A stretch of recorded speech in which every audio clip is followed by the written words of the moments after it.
السلام عليكم ورحمة الله وبركاته. ازيكم يا احلى اخوات واحلى متابعين؟ عاملين ايه؟ وحشين كتير كتير. النهارده يا بنات عملنا الفتة الصعيدي. بصوا مبدئيا يعني كل واحد هو معروف الفتة بصلصة ومش عارفة احنا او عامة، يعني انا وعيالي ما بيحبوش الصلصة في الفتة، فبعملها عادية جدا.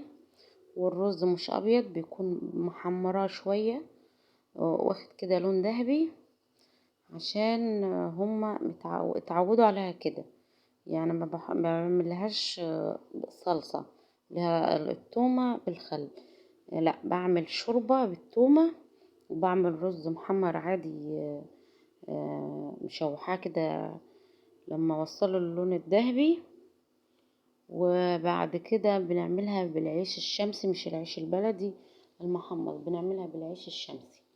دي الفتة بتاعتنا، يعني الصعيدي يعني، من غير صلصة ومن غير اي حاجة. هنا زي ما انتوا شايفين عملت وحطيت على وشها اللحمة وبس، مش اكتر من كده. بصوا يا بنات، مبدئيا ده كيلو لحمة شوحناه كده مع بصلاية وطماطماية وكل الحاجات الموجودة عندنا، في معلقة سمنة بلدي كده حلوة، الريحة تطلع كده، اللون يتغير زي ما انتوا شايفين. وبعد كده هننزل بالمية ونحط كده معلقة سكر ونسيبها كده تستوي. لا، الملح بحطه في الاخر، يعني لما بتكون داخلة على السوا بحط الملح. هنا بعمل اللي هي الشوربة اللي هسقي بيها العيش بتاعنا، العيش الشمسي. هشوح التومة كده برضو في معلقة سمنة بلدي، وهنزل عليها بالشوربة اللي في اللحم. اللهم صل وسلم وبارك على سيدنا محمد وعلى آله وصحبه أجمعين. طبعا الشوربة مظبطاها ملح ومرقة دجاج وكل حاجة، يعني أنا التومية دي بس كده اتشوحت زي ما انتوا شايفين، هتغلي وهطفى عليها. بعد كده هدخل على الرز، هعمل الرز يا بنات. الرز كده غسلنا الرز وصفيناه تصفية حلوة، حطينا كده، حطيت معلقة سمنة ومكعب زبدة ومعلقتين زيت، عشان الزيت كده يديله لمعة حلوة كده الرز. بشوح كده لما يوصل معايا للون الذهبي زي ما انتوا شايفين. آه بحب اعمله كده، ما بحبش اطشه ابيض يعني.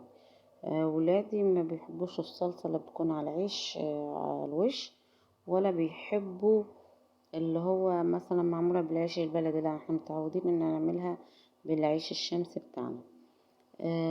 هاخد كده الرز بعد ما خلاص وصل اللون اللي عايزاه.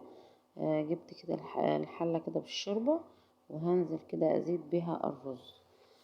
هغطي كده الرز يلا عقلة صباع كده ويغلي غلوتين، وهدي النار شمعة عليه عشان كده ياخد ويدي كده بشكل ود مع بعضيه ويتشرب ويتظبط كده معانا. بس حبة رز والله العظيم كانوا تحفة، والفتة حلوة جدا جدا جدا يعني، واللحمة مستوية كده وبسم الله ما شاء الله، اللهم بارك. يعني كان أكلة خفيفة وسريعة في نفس الوقت وسهلة.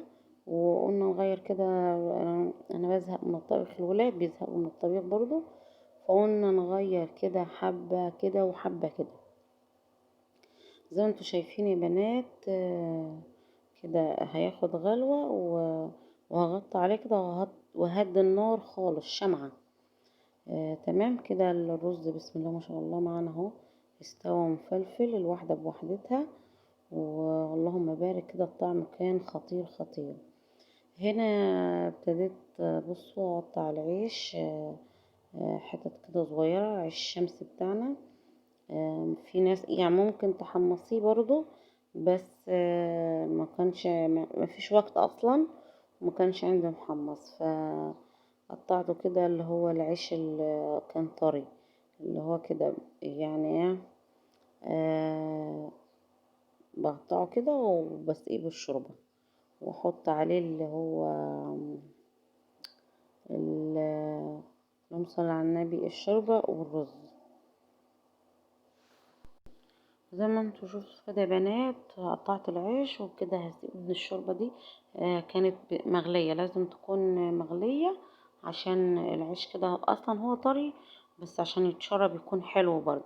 بعد كده بعد ما يتشرب اروح واخدة الرز حطاه كده على العيش، وبعد كده احط اللحمة على الوش وخلاص كده، مفيش اسهل من كده والله العظيم.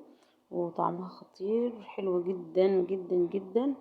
واللهم بارك، يعني كانت أكلة والله في الإنجاز، يعني عملتها بسرعة جدا، ما أخدتش معايا وقت. ما تنسوناش في اللايك والاشتراك في القناة، وكومنت حلو كده يشجعنا عشان نكمل معاكم بقى وصفاتنا. و... والأول مرة يشوفني طبعا يشترك في القناة طبعا فضلا وليس أمرا. واللي عجب الفيديو يحط لايك ويحط لنا كومنت حلو، ودعوة حلوة كده، ولكم بالمثل. بصوا كده، يعني انا كده خلصت، كانت العيش اتشرب. بعد كده حطيت طبقة الرز، وبعد كده هحط اللحمة.